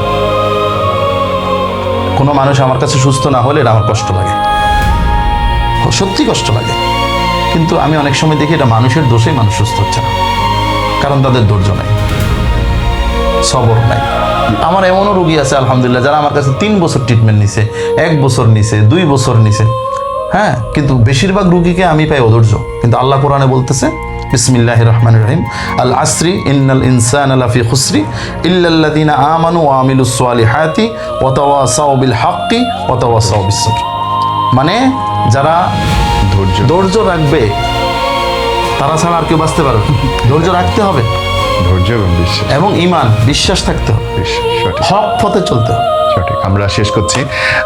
অনেকেই বলেন যে সাইদুল্লাহ হুজুর চাই পাই না, এবং আজকে আমরা সেটার ব্যাখ্যা উনি নিজে দিয়েছেন যে ইয়েস, ওনার ফোন নাম্বারে মানুষ আরো বাড়াবে। তার চেয়ে শেষ কথা আমার যেটা মনে হয় যে বিশ্বাস তো আসলে আপনার নিজের ভেতরের জিনিস, যে আপনি কোনটা বিশ্বাস করছেন, কোনটা গ্রহণ করছেন, কোনটা বর্জন করছেন, এটা একান্ত আপনার সিদ্ধান্ত। তবে আমার ব্যক্তিগত মত হচ্ছে, আমরা অনেক বেশি অনৈতিক জীবনযাপন করি, আমরা অনেক বেশি পাপাচারে লিপ্ত, আপনি অনেকেই, আপনার কথা আমি জানি না, কিন্তু আমি জানি আমার জীবন অনেক ভুল, অনেক অপরাধ, এবং আমরা যদি নিজেদের ঈমান সঠিক করতে পারি তাহলে আল্লাহর রহমত আসতে আসলে খুব দেরি হয় না। নিজেদের জীবন সুন্দর করে আসেন, যে ধর্মেরই হন না কেন, মূল্যবোধের পথে থাকেন, ঈশ্বরের গুণগান করেন, আল্লাহর গুণগান করেন, আল্লাহ আপনার সকল রোগ মুক্তি করুক। আর ভাইয়ের অ্যাড্রেসগুলো, ফোন নাম্বারগুলো উনি আমাদেরকে যেটা দিয়েছেন আমরা দিয়ে দিব, আপনার নিজ দায়িত্বে যোগাযোগ করবেন। আল্লাহ আপনাদের ভালো রাখুক, ভিডিওটা শেয়ার করবেন। একটা মানুষেরও যদি ঈমান বৃদ্ধিতে ভিডিওটা হেল্প করতে পারে তাহলে তার রহমত নিশ্চয়ই আপনিও পাবেন, সেই শুভ কাজের রহমত। ভালো থাকবেন, আসসালামু আলাইকুম। সালাতু ওয়াসসালামু আলা রাসূলিহিল কারীম ওয়া আলা আলিহি ওয়া সাহবিহি আজমাইন। আসসালামু আলাইকুম ওয়া রাহমাতুল্লাহি ওয়া বারাকাতুহু। আমরা আজকে একটা রোগীকে নিয়ে বসছি, এটা আমি অনেক আগে চিকিৎসা নিয়েছিলাম। বাচ্চাকে বয়স কত? 3 বছর 3 বছর হয়ে গেছে। 3 বছর অপরাধ বাকি আছে। আপনার আগে কি সমস্যা আছে? কত বছর বাচ্চা? 9 বছর পরে কি হয়েছিল? ওটা মারা গেছে। জি, মানে আপনার সন্তান 9 বছর হয় নাই, জি। তারপরে একটা ছেলে হয়েছে, ওটা হওয়ার পরে মারা গেছে। জি। আচ্ছা, মারা যাওয়ার আগে আপনাদের স্বপ্নে দেখাইছিল? না, জি জি মা বলেন, কি 3 দিন দেখাইছিল আগে আপনারা? আমি আমারও একটা ছেলে হবে, মারা যাবে, আমি দেখতাম। আগে আপনাদের দেখাইছে জি। যে মারা যাবে। আচ্ছা, এরপরে আরেকটা বাচ্চা হয়েছে, ওটা 6 মাসের সময় নষ্ট হয়েছে। 3 মাসের সময় দেখছি আর কি। 3 মাসের সময় স্বপ্নে দেখাইছে, জি এটাও নষ্ট হবে। জি আচ্ছা, ঠিক আছে। এরপরে আপনি আর কাছে আছেন জি। যখন এটা গর্ভে আসছিল? জি আচ্ছা, এটা যখন গর্ভে আসছিল তখন আপনাদের স্বপ্নে দেখাইছিল? জি না, তখন তো আমার থেকে চিকিৎসা নিছেন, ওরকম কোনো খারাপ স্বপ্ন দেখায় নাই, বাচ্চা আলহামদুলিল্লাহ টিকছে। জি এই বাচ্চা আল্লাহ দিলে, এটা বয়স এখন 3 বছর প্রায়। জি আর এখন আমার একটা গর্ভে আছে, জি মানে মানে আপনার বাচ্চাগুলো নষ্ট করছে কে জিনেরা আলগা জি দেখো দেখাইছে যে আমরা মারি ফেলাম স্বপ্নে দেখাইছে না জি এখন সবচেয়ে ভয়ঙ্কর বিষয় যে এখন আবার আপনারা দেখাইছে এই যে এখন 3 মাসের ভিতরে 2বার দেখাই গেছে দুইবার দেখছি আগে কিন্তু আপনি একবার দেখতেন তাই না জি এখন 2বার দেখাইছে জি কিন্তু আপনি তো ভুল করছেন আপনি তো চিকিৎসা বুঝেন না, গুরুত্ব দেন নাই এই যে 2বার স্বপ্ন দেখাইলে এভাবে বাচ্চা মেরে ফেলে এটা বুঝেন না বুঝছি তো এই চিকিৎসা তো নিতে আইলেন না এই কারণে মানুষ এখন আসছে মানুষকে হ্যাঁ এখন আসছেন আবার ঠিক আছে দেখি রোগ সারা জীবনে থাকবো এই রোগগুলোকে চিকিৎসা নিতে হবে জি জিন জাতি কোনো একবার মারিয়ে নিলে বেগুন শেষ হয়ে যেত আপনি আবার রাস্তাঘাটে যাইবেন বাজারে যাইবেন ঠিক আছে জি আপনাকে ডিস্টার্ব করবো করতো না জি হ্যাঁ আপনি রাস্তা দিন দৌড়বো টয়লেটে দিন দৌড়বো এইগুলারে আবার দৌড়াইতে ঠিক আছে জি আলহামদুলিল্লাহ আপনারা কথা আশা করি বুঝতে পারছেন ওনার বাচ্চা হতো না প্রায় দীর্ঘ এই বাচ্চাটা এখন কি করবে স্যার কি বলে এই দোকানে আম পড়ে কিসের দোকানে এখন রাত্রেবেলা রাত্রেবেলা কিসের দোকানে পরিবারের সমস্যা হয়েছে এই দিনে রাইতে সারাক্ষণ এর শরীরটা পুরো ক্লিয়ার করবেন বাচ্চাটা এখন ডিস্টার্ব করতেছে জেনেরা তো এগুলো সারা জীবনই সতর্ক থাকতে হবে যে কথা হচ্ছে এটা আপনারা আর আচ্ছা আমি এই বাচ্চাটা একটু বলবো আমি ওনার সাথে একটু কথা বলছি সেখানে আপনি বাচ্চা নিয়ে একটু যাবেন আইতো না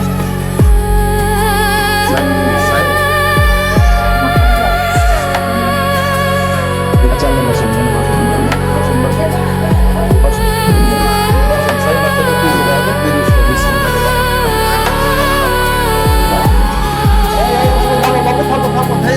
কি লাগবে তোমার কি লাগবে বলো বলো চকলেট লাগবো চকলেট দিব আমরা চকলেট দিব দিব দিব ঘুমাই গো দিনে ঘুমাই গো আচ্ছা বন্ধ করো বন্ধ করো আসসালামু আলাইকুম রাহমাতুল্লাহি ওয়া বারাকাতুহু আজকে আমরা একটা রোগীকে নিয়ে বসছি অনেক জটিল রোগী 7 মাস থেকে তার কোনো স্মৃতি নেই কোনো কিছু মনে নেই অনেক চিকিৎসা করেছে অবশ্য সমস্যা কয় বছর থেকে আপনার কয় বছর থেকে সমস্যা 7 বছর থেকে সমস্যা এর ভিতরে 7 মাস থেকে ওর স্মৃতিশক্তি নাই ও কিন্তু একজন হাফেজ সাহেব না গত বছর নামাজ পড়াইছে হাফেজ তারাবির নামাজ পড়াইছে আর এই বছর সে বলতেছে সে আলহামদুলিল্লাহ সূরা পারে না এখন তাই না আমার এখানে আমি একটু আগে জিজ্ঞাসা করছি সে সূরা ফাতিহাও জানে না তারপরে কিচ্ছু জানে না মানে কোরআন মায়ের নাম জানে না ঠিক নেই বাবার নাম জানে না মানে ব্রেন নষ্ট হয়ে গেছে এজন্য তার মনে নেই ঠিক নেই তা আমি বলি সব কিছু করে কে জিনে না আমি কখন পাইছে সাথে সাথে সে সূরা ফাতিহা শিখছে বলছে আয়াতুল কুরসি বলছে সূরা ফালাক বলছে বাকিগুলো একবার করে পড়লে তার মনে পড়ে যাবে মায়ের নাম বলছে বাবার নামও বলছে তুমি এখন আমাদেরকে আয়াতুল কুরসিটা জোরে একটু শোনাও সুন্দর করে জোরে পড়ো যেভাবে তোমরা কোরআন মসজিদে পড়তো ওভাবে পড়ো বিসমিল্লাহ আচ্ছা ওকে ঠিক আছে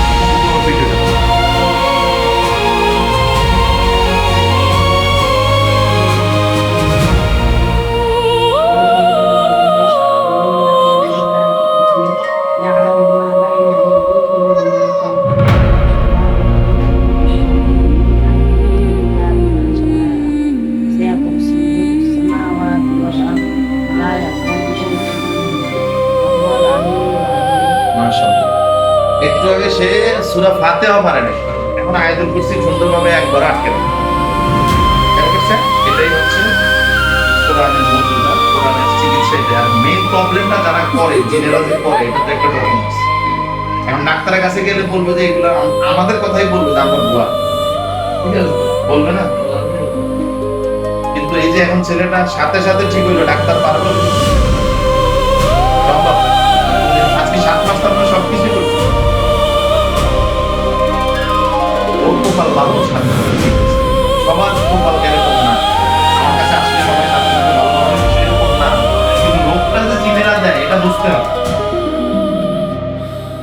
ওই সিস্টেমেই আপনাকে ট্রিটমেন্ট নিতে হবে, ওই হিসাবেই নিতে হবে। কেন সময় বেশি লাগতে পারে, কারণ 1 মাস 6 মাস লাগতে পারে, কিন্তু প্রত্যেকটা সমস্যা দিনে রাখবে। কিভাবে সম্ভব? একটা মানুষ তার সবকিছু ভুলে গেছে, 7 মাস সে কই ছিল সে নিজেও জানে না। এখন জিজ্ঞাসা করেন সেই 7 মাস পরে সে বলতে পারবে না। মনে করতে যে বাবার না, মায়ের না, ছেলের বাবার সাথে কথা বলে না, কতদিন আগে বলতে যে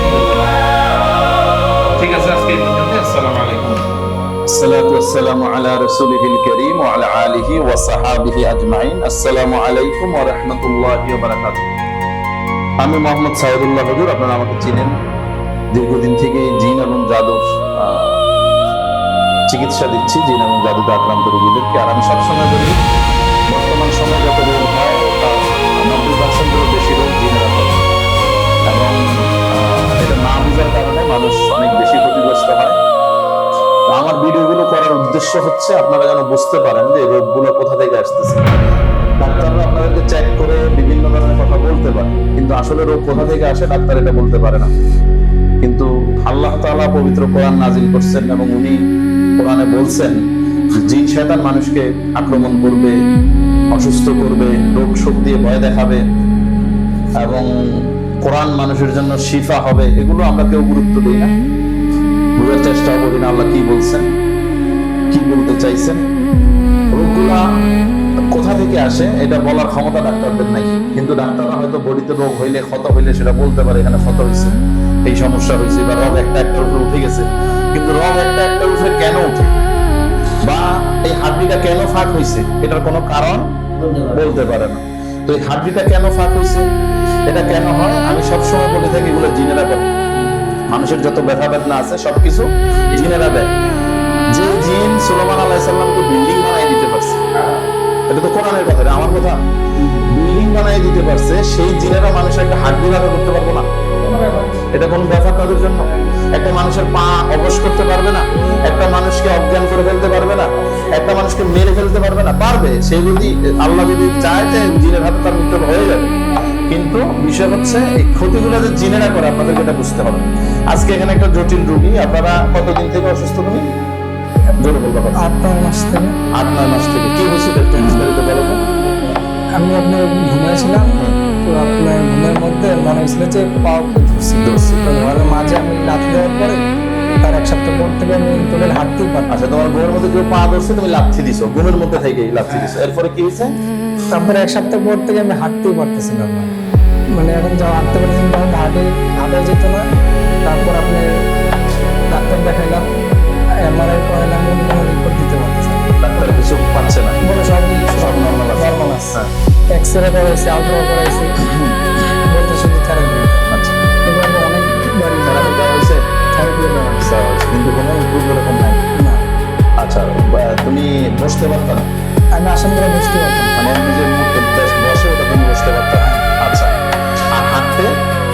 হাঁটার সময় হাঁটা যেত, কিন্তু যে পানি খাইতে টান খাইতো, ব্যথা পাইতো? হ্যাঁ, এখন আমি বসে আসছি না, তখন ওইটার সময় আমি ধরে রাখতে পারতাম। মনে হচ্ছে যে উঠতে পারতেছি না, অনেক ব্যথা। আর আসন গেলে বসা একদম সম্ভব ছিল এটা তো না? অসম্ভব, ব্যথা করতো অনেক। অনেক ব্যথা করতাম। আচ্ছা, ঠিক আছে। এখন তুমি আসন গেলে বসছো আমরা চিকিৎসা দেওয়ার সাথে সাথে? জি, আচ্ছা, এখন তুমি বসে দেখাইবে আমাদেরকে, তুমি বসো। তুমি বসো, এই যে তুমি বসতে পারতো না, এখন তুমি যেভাবে বসতে পারতো না ওভাবে তুমি বসো। তখন কেমন গুলো হয়? এখন কোনো ব্যথা হয়েছে না, আল্লাহ দিলে যেটুকু প্রবলেম যদি টুকটাক থাকে ওটাও ঠিক হয়ে যাবে ইনশাল্লাহ। মাত্র তো আমরা 5 মিনিট ট্রিটমেন্ট দিলাম, 5 মিনিট। আজকে 8-9 মাস থেকে তুমি অসুস্থ, কিন্তু এখন 5 মিনিট ট্রিটমেন্ট দেওয়ার পরে তুমি বুঝতে পারছো। এটা আলহামদুলিল্লাহ। দেখেন, এটা দেখে আবার সবাই পাগল হয়ে যায় না, এখানে আসলে 5 মিনিটে ভালো হয়, বিষয়টা এরকম না। সব রোগীর একরকম না, কিছু রোগী আছে জটিল। এখন আপনি একটা রোগ 20 বছর পুরানো করে আমার কাছে নিয়ে আসলে তো আমি সাথে সাথে ভালো করতে পারবো না, ওটা সময় বেশি লাগবে। কিন্তু রোগ যে জিনেরা দেয়, আমি জাস্ট এটা বোঝানোর জন্য আপনাদেরকে এগুলো দেখাচ্ছি। হ্যাঁ, আমি আপনাকে, হ্যাঁ, এটাতে সাজ নাই। এখন কি আসতেছে না? সবুজ বাতি চলতেছে না? তাহলে ঠিক আছে। আচ্ছা, তুমি এই আপনারা, আমি শুধু এটাই বোঝানোর জন্য চেষ্টা করি যে জিনের সমস্যা, এটা আমাকে থেরাপি দিছে, টাকা নষ্ট করছে, ডাক্তারের কাছে গিয়ে চেক আপ করে, অথচ জিনেরা যে ফা ধরছে এটাও আপনারা বুঝতে পারছেন, কিন্তু আপনারা গেছেন কোথায়? ডাক্তারের কাছে। ওই যে বিশ্বাসের জায়গাটা আনতে হবে যে সমস্যা জিনেরা করে, তাহলে তো আর এই সমস্যাগুলো হয় না। রেকর্ডিং হচ্ছে তো ইনশাআল্লাহ। তো আপনারা যে কোনো ভাবে মানে যে কোনো সমস্যা আপনাদের হইলে আগে চেষ্টা করতে হবে। আমি তো 200 টাকা দিয়ে চেক করে দিই যে রোগগুলো কেন হয়। এই চেক করাকে আমি সব রোগীকে কি চিকিৎসা দিতে পারবো? পারবো না, কিন্তু জাস্ট আমি বোঝানোর জন্য, মানুষকে জানানোর জন্য রোগগুলো জিনেরা দেয়। আবারও বলতেছি বারবার, তো আপনারা টাকা পয়সা হাসপাতালে নষ্ট করেন এবং ফকির হয়ে আমার কাছে আসেন। 2 লাখ 4 লাখ 5 লাখ খরচ করে এরপর এখানে আসেন। আগে হুজুরদের কাছে আসার চেষ্টা করতে যে আমার এই সমস্যাটা কেন হয়েছে দেখি, কারণ প্রবলেম গুলো আসে ওই দিক থেকে, গায়েবের থেকে। হ্যাঁ, এখন এখন তোমার কেমন লাগতেছে যে এতক্ষণ বসে রয়েছে? এখানে একটা টান দিচ্ছে তাই না? তুমি হাত দিয়ে ধরো, বিসমিল্লাহ আল্লাহু আকবার। বিসমিল্লাহ আল্লাহু আকবার। হ্যাঁ, আমার যেখানে বিসমিল্লাহ আল্লাহু আকবার। বিসমিল্লাহ আল্লাহু আকবার। বিসমিল্লাহ আল্লাহু আকবার। বিসমিল্লাহ আল্লাহু আকবার। বিসমিল্লাহ আল্লাহু আকবার। বিসমিল্লাহ আল্লাহু আকবার। বিসমিল্লাহ আল্লাহু আকবার। বিসমিল্লাহ আল্লাহু আকবার। বিসমিল্লাহ আল্লাহু আকবার। বিসমিল্লাহ আল্লাহু আকবার। বিসমিল্লাহ আল্লাহু আকবার। সাথে সাথে যার পরিবর্তন হচ্ছে, হ্যাঁ, পরিবর্তন। খেয়াল করতেছ? হ্যাঁ, মানে এখানে ছিল, ওখান থেকে ওখানে চলে যাচ্ছে, ওদিকে আবার চলে এখানে আসে, যাচ্ছে। আবার এখানে আসতেছে, দৌড়াদৌড়ি করতেছে না? হ্যাঁ, এখন কমছে। এখনো নেই। হ্যাঁ, যেখানে ব্যথা করতেছে ওখান থেকে ধরো, ঠাস করে ফেললো। হ্যাঁ, বিসমিল্লাহ আল্লাহু আকবার। বিসমিল্লাহ আল্লাহু আকবার। বিসমিল্লাহ আল্লাহু আকবার। এই যে একটা জিনেরা যে আছে, এটা কম আছে। বিসমিল্লাহ আল্লাহু আকবার। ও ব্যথা করতেছে, ওখানে চলে আসতেছে। তো কেউ যাচ্ছে এখন কোথায়? বিসমিল্লাহ আল্লাহু আকবার। দাঁড়াও, বিসমিল্লাহ আল্লাহু দাঁড়াও। আকবার। হ্যাঁ, বিসমিল্লাহ আল্লাহু আকবার। দেখো ক্লিয়ার হয়ে গেছে? বিসমিল্লাহ কমছে না গেছে? আল্লাহু আকবার। কমছে না গেছে? যত ধরবা তত কমবে। তো ঠিক আছে, উঠে বসো। তো আসলে আমি আপনাদেরকে তুমি একটু ওদিকে ঘুরে বসো, মানে চেয়ারে নিয়ে। তোমার এখন কেমন লাগতেছে? ভালো লাগতেছে? বলতেছে যে না, ইনশাআল্লাহ আমি সুস্থ হবো। কারণ একটা ভয় ঢুকে গেছে, আমি তো ডাক্তার ভালো করতে পারে না, কবিরাজরাও পারে না, আমি সুস্থ হবো কেমনে? এটা একটা ভয় তো ছিল। হ্যাঁ। এখন আর ভয় আছে? না, ইনশাআল্লাহ ভয় চলে গেছে। তো ভয়টাই হচ্ছে আসল, মানুষকে ভয় খেয়ে ফেলে। ঠিক আছে, ভয় পাওয়া যাবে না, আল্লাহর উপর ভরসা রাখতে হবে। আর সব সময় কোনো শিরক করা যাবে না। মানুষ এইরকম অসুস্থ হইলে শিরকে লিপ্ত হয়। একটু আগে আমার কাছে একটা রোগী আসছে, হুজুর যে আপনাদের সামনে দিয়ে গেছে, উনি পর্যন্ত কুফরিতে লিপ্ত হয়ে গেছে, মাত্র মেয়েটাকে বাঁচানোর জন্য। মেয়ে অসুস্থ। এখন আমার কথা হলো, এই অসুস্থতার ভয় দেখাই তো ইমান নষ্ট করে। এখন আমাদেরকে যত কিছু, আমি যদি মরেও যাই, ইমান কি নষ্ট করা যাবে? আমি সব সময় বলি, আপনাকে যদি কেউ 5 কোটি টাকা দেয়, এখন আপনাকে আমি বলি 5 কোটি টাকা দেবো, আপনি হিন্দু হয়ে যান, হবেন? কিন্তু অথচ একটা রোগের কারণে, সামান্য রোগের কারণে আপনি কিন্তু সাথে সাথে ইমান ধ্বংস করে ফেলতেছেন। আপনি কুফরি করতেছেন, মানে আপনার ইমান নষ্ট হয়ে যাচ্ছে। আপনি হিন্দু না, আপনি ইমানই শেষ হয়ে যাচ্ছে। তো এটা করা যাবে না। কোরআনের চিকিৎসা নিতে হবে। কোরআনের চিকিৎসার মধ্যে অনেক ধরন আছে, এখন এটা নিয়ে অনেক গন্ডামি চলে। তো বুঝতে হবে, আল্লাহওয়ালা মানুষদের কাছে যেতে হবে। ঠিক আছে, যারা আল্লাহকে বিশ্বাস করে, গায়েবে বিশ্বাস করে, গায়েবের একটা জগৎ আছে, এটাতে যারা বিশ্বাস করে তাদের কাছে যেতে হবে। কিছু কিছু আমাদের এখন রাখিরা আছে, এরা একটু ডিস্টার্ব। এরা আধ্যাত্মিক চিকিৎসাটা বা আধ্যাত্মিকতাকে বিশ্বাস করে না, এদের ইমান দুর্বল। কারণ এই কোরআনে অসংখ্য আধ্যাত্মিকের কথা বলা আছে। আপনি কোরআনের মধ্যে এই যে সুলাইমান আলাইহিস সালামের ঘটনাগুলো কি, উড়ে চলে যেত, হ্যাঁ, রানী বিলকিসের কুস্তি নিয়ে আসছে আরেক দেশ থেকে, এগুলো কি? এগুলো আধ্যাত্মিকতা না। কোরআনে এই যে আসহাবে কাহাফের কথা আছে, 300 বছর মানুষ জীবিত ছিল, ঘুমের মধ্যে ছিল, এগুলো কি? এগুলো আধ্যাত্মিকতা না, আল্লাহর অলৌকিকতা না। অলৌকিকতার মাধ্যমেই তো আল্লাহ তার অস্তিত্বের প্রমাণ দেন। হযরত মুহাম্মদ সাল্লাল্লাহু আলাইহি ওয়াসাল্লাম চাঁদকে দুর্গাত করছে না, তাই না? এই বিষয়গুলোকে বিশ্বাস না করলে ইমান থাকবে? ওই সুলাইমান আলাইহিস সালামের উম্মতেরা যদি করতে পারে, অলৌকিক ঘটনা ঘটাইতে পারে, আমরা মুহাম্মদ সাল্লাল্লাহু আলাইহি ওয়াসাল্লামের উম্মতেরা পারবে না? তাদের মাধ্যমে সম্ভব। কিন্তু আমরা বুঝি না, এটা বিশ্বাস করি না। আমাদের অনেক আলেম ওলামারা এটা বিশ্বাস করে না, এবং তারা ওই আধ্যাত্মিকতা চিন্তাই করে না। তারা শুধু মনে করে যে নামাজ, কালাম, রোজা, হজ, যাকাত, এটাই। কিন্তু আপনার যুদ্ধক্ষেত্রে আধ্যাত্মিকতা লাগে। যুদ্ধের ময়দানে আল্লাহ রহমত, আল্লাহ দোয়াটাই হচ্ছে সবকিছু, আল্লাহ দয়াটাই সবকিছু। ফেরেশতা না পাঠাইলে আপনি যুদ্ধে জয়লাভ করতে পারবেন না। তার ফেরেশতা কিভাবে পাঠাইবে ওটা তো আমরা জানতে পারবো। আপনি তো চাইতে হবে, তাইলে তো আল্লাহ দিব, নাইলে দিব। যে বিষয় হচ্ছে এটাই, আমি বলে থাকি আমার কাছে ফেরেশতাদের মাধ্যমে আমি চিকিৎসা করি, ঠিক আছে? তো এই আলেমরা বা এই যারা আছে রাকি এক শ্রেণী, এরা বলে ফেরেশতা কখনো মানুষকে সাহায্য করবে না, এভাবে কথা বলবে না, এভাবে আসবে না। এটা আল্লাহ কোথাও বলে নাই, কিন্তু এরা বলতেছে। আল্লাহ কোরআনে বলছে যারা মুমিন, যারা আল্লাহর বান্দা, তাদেরকে ফেরেশতারা দুনিয়া এবং আখিরাতে বন্ধু হিসেবে তাদের সাথে থাকে। এটা কোরআনের কথা, এটা আমার কথা না। তাহলে আল্লাহর কথা মিথ্যা? কিন্তু তারা তো বলতেছে যে এটা সম্ভব না, ঠিক আছে? আমি কোরআনের আয়াত থেকে কথাটা বলতেছি।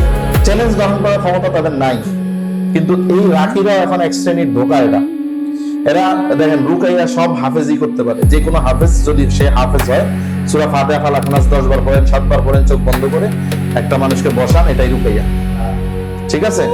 অথবা আপনি কোরআনে যে আয়াতগুলো আল্লাহর আযাবের আয়াত আছে এগুলো পড়তে থাকেন, এটাই রুকাইয়া। এটা কোনো চিকিৎসা, মূল চিকিৎসা না।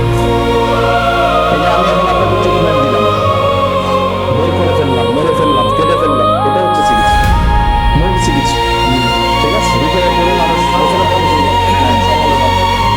কিন্তু জিন কি শেষ হয়? আমাদেরকে সারা জীবনই সতর্ক থাকতে হবে, সারা জীবন আমল করতে হবে, তখন আপনি সুস্থ থাকবেন।